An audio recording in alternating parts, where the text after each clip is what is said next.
Welcome to all.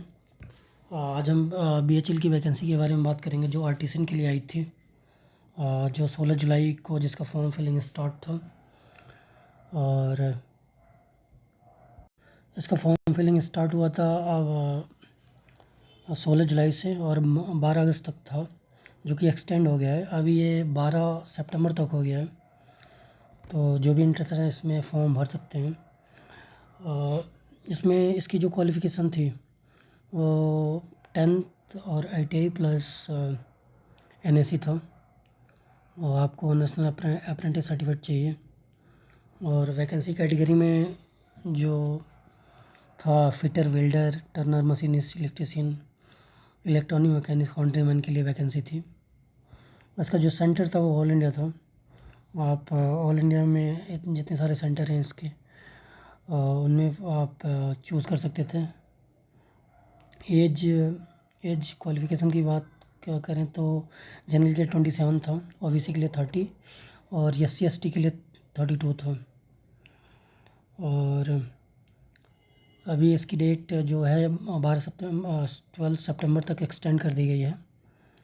और आपको इसमें अप्रेंटिस होना चाहिए, और 10th और ITI भी आपकी होनी चाहिए। 10th ITI होनी चाहिए और इसके अलावा NSE होनी चाहिए। एक्सपीरियंस से इसमें काम नहीं करेगा। आपको नेशनल अप्रेंटिस सर्टिफिकेट चाहिए किसी रेपुटेड इंस्टीट्यूट से। इसमें आप एक्सपीरियंस के बिहाफ पे अप्लाई नहीं कर सकते। अप्रेंटिस आपका जो स्टार्टिंग डेट है जो 16 जुलाई है उससे पहले कंप्लीट होना चाहिए।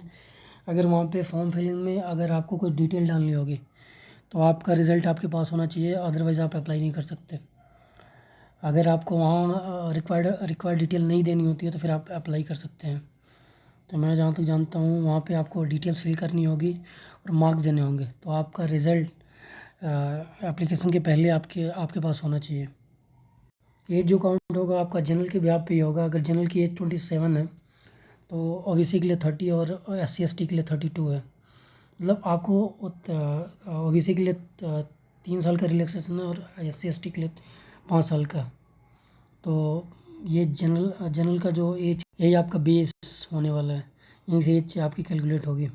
यूनिट आप लोग केयरफुली डालिएगा, क्योंकि एक बार आपने जब यूनिट फिल कर दिया तो आप चेंज नहीं कर सकते।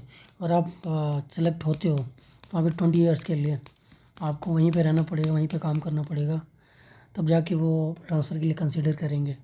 तो इसमें नोटिफिकेशन में कुछ क्लियर ऐसे लिखा हुआ है, आप देख सकते हैं नोट पॉइंट नंबर 3। क्वालिफ़िकेशन में मैंने बताया आपको 10 plus ITI plus NSE national apprentice certificate.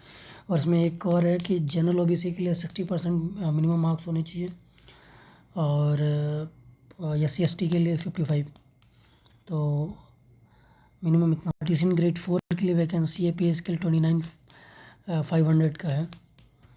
और बाकी और भी बेनिफिट्स हैं जो कंपनी देती है।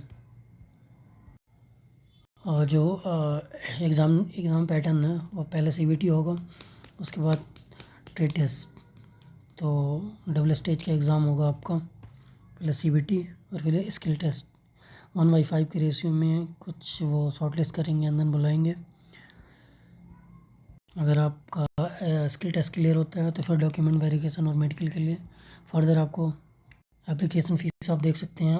अनरिजर्व EWS OBC के लिए 600 प्लस 400 प्रोसेसिंग फ़ीस। तो इस तरह से 1072 टोटल 1072 रुपये का फ़ीस हो जाता है। और SC/ST के लिए 472 472 रुपये का फ़ीस हो जाता है। At the time of skill test आपको प्रोड्यूस करना होगा अपना ITI मार्कशीट और NSE marksheet, otherwise you will be disqualify. Valid email ID provide करना होगा और वैलिड नंबर भी, ताकि फर्दर वो आपको कम्युनिकेट कर सकें किसी नंबर पे। इसके लिए आपके पास अप्रेंटिस होना चाहिए। आप अदर कोई क्वालिफ़िकेशन अप्रेंटिस के बिहाफ पे नहीं लगा सकते। ओनली आपको एक रेप्यूटेड इंस्टीट्यूट से अप्रेंटिस होना चाहिए। अप्रेंटिस 1 ईयर एक्सपीरियंस काउंट होता है, पर यहाँ पे क्योंकि यहाँ पे क्लियर लिखा हुआ है NSE, तो आपको नेशनल अप्रेंटिस सर्टिफिकेट होना चाहिए और उसी ट्रेड में होना चाहिए जिससे आपने ITI करी थी। 10 प्लस नेशनल ट्रेड सर्टिफिकेट और नेशनल अप्रेंटिस सर्टिफिकेट। ये तीनों मस्ट है। और नेशनल ट्रेड सर्टिफिकेट और नेशनल अप्रेंटिस सर्टिफिकेट में आपका 60% से कम नहीं होना चाहिए, मिनिमम 60% होना चाहिए। ये जनरल और ओबीसी के लिए, SC/ST के लिए 55% मिनिमम होना चाहिए। तो ये थी BHEL की आर्टिसन की वैकेंसी की अपडेट। और अगर आपकी कोई और क्वेरी है तो आप कमेंट बॉक्स में कमेंट कर सकते हैं। Thank you.